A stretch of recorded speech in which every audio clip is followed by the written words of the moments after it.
क्या एक माफ़ी किसी इंसान की पूरी ज़िंदगी बदल सकती है? और अगर वही माफ़ी एक ऐसी शर्त के साथ आए जो उसकी सोच, उसका रास्ता और उसका ब्रह्मचर्य तक बदल दे, तो क्या वो इंसान उस शर्त को निभा पाएगा? आज की कहानी वहीं से शुरू होती है जहां उम्मीद और हार के बीच सिर्फ एक धड़कन का फासला रह जाता है। हॉस्पिटल के बाहर का माहौल भारी है। हर किसी की नज़रें आईसीयू के दरवाजे पर टिकी हैं। सूरज बेचैनी से टहल रहा होता है, बार बार अंदर झांकने की कोशिश करता है, जैसे उसकी नज़र ही ईशा को वापस खींच लाएगी। तभी डॉक्टर बाहर आती है। उसके चेहरे पर वो सख्ती है जो अक्सर बुरी खबर से पहले दिखाई देती है। डॉक्टर धीमी लेकिन साफ आवाज़ में कहती है, आई एम सॉरी, हम ईशा को बचा नहीं पाए। ये सुनते ही सूरज के पैरों तले ज़मीन खिसक जाती है। उसकी आंखों के सामने अंधेरा छा जाता है। एक पल को ऐसा लगता है जैसे उसने सांस लेना भी भूल गया हो। घर वाले रो पड़ते हैं, लेकिन सूरज नहीं रोता। वो अचानक आईसीयू की तरफ दौड़ता है। सूरज ईशा के बेड के पास पहुंचकर जोर जोर से चिल्लाने लगता है। उसकी आवाज़ कांप रही होती है, लेकिन दिल पूरी ताकत से बोल रहा होता है, ईशा जी, अगर आप मुझे सुन सकती हैं तो प्लीज़ उठ जाइए। आप जैसा कहेंगी मैं वैसा ही करूँगा। आप चाहती हैं ना कि मैं आपके साथ आईएएस बनूं? तो मैं बनूंगा। मैं वादा करता हूँ। बस एक बार आंखें खोल लीजिए। उसकी ये दर्द भरी आवाज़ जब ईशा के कानों तक पहुँचती है, तभी एक चमत्कार होता है। जिस हार्ट मॉनिटर पर सीधी लाइन चल रही थी, वो अचानक हिलने लगती है। Beep beep.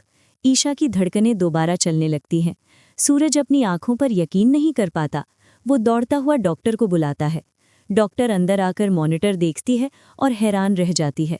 ये तो चमत्कार है, डॉक्टर कहती है। सूरज, तुम्हारे सच्चे प्यार ने ईशा को जिंदगी वापस दे दी। कुछ दिनों बाद ईशा को हॉस्पिटल से डिस्चार्ज मिल जाता है।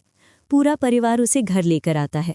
घर में खुशी और भावनाओं का मिला जुला माहौल होता है, लेकिन सूरज के चेहरे पर एक अलग ही बोझ होता है। सबके सामने वो ईशा के सामने हाथ जोड़कर खड़ा हो जाता है। ईशा जी, मुझे माफ़ कर दीजिए। मैंने कभी आपकी बात नहीं मानी। मैंने हमेशा अपनी मनमानी की, अपनी गुंडागर्दी को सही समझा। उसकी आवाज़ भारी हो जाती है। आज मुझे समझ आ गया है कि गुंडागर्दी किसी की जान बचा नहीं सकती, ये सिर्फ जान ले सकती है। अब से आप जैसा कहेंगी मैं वैसा ही करूँगा। ये सुनकर ईशा की आंखों से आंसू बहने लगते हैं। ईशा रोते हुए कहती है, सूरज, इसमें तुम्हारी कोई गलती नहीं है। गलती मेरी थी।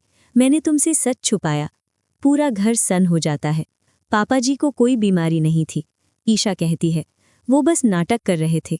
सूरज तुरंत जवाब देता है, नहीं ईशा जी, गलती मेरी थी। हॉस्पिटल में मेरी वजह से ऑक्सीजन खत्म हो गई थी। अगर उस वक्त एक आईएएस ऑफिसर ने मदद ना की होती तो शायद आज। उसकी बात अधूरी रह जाती है। अरविंद जी की आंखें भी भर आती हैं। वो आगे बढ़कर ईशा से माफ़ी मांगते हैं। मेरी वजह से ही तुम दोनों के बीच इतना बड़ा झगड़ा हुआ, वे भारी मन से कहते हैं। कुछ देर के लिए ऐसा लगता है जैसे सारे गिले शिकवे खत्म हो गए हों, जैसे सब कुछ ठीक हो गया हो। लेकिन दोस्तों, ये खुशी ज़्यादा देर टिकने वाली नहीं है। जैसे ही गुलाब सिंह को ये खबर मिलती है कि सूरज अब ईशा के साथ मिलकर आईएएस की तैयारी करने वाला है, उसका गुस्सा 7वें आसमान पर पहुंच जाता है। मैंने सूरज को जिस रास्ते पर डाला था, वो वहां से निकलकर अफसर बनने चले। गुलाब सिंह गुस्से से दहाड़ता है। वो किसी भी हालत में सूरज को अपने हाथों से निकलने नहीं देना चाहता। तभी बिया एक खतरनाक चाल चलने का फैसला करती है। वो गुलाब सिंह से कहती है, अगर सूरज को रोकना है तो पहले ईशा को उससे दूर करना होगा। सूरज को अकेला करना पड़ेगा।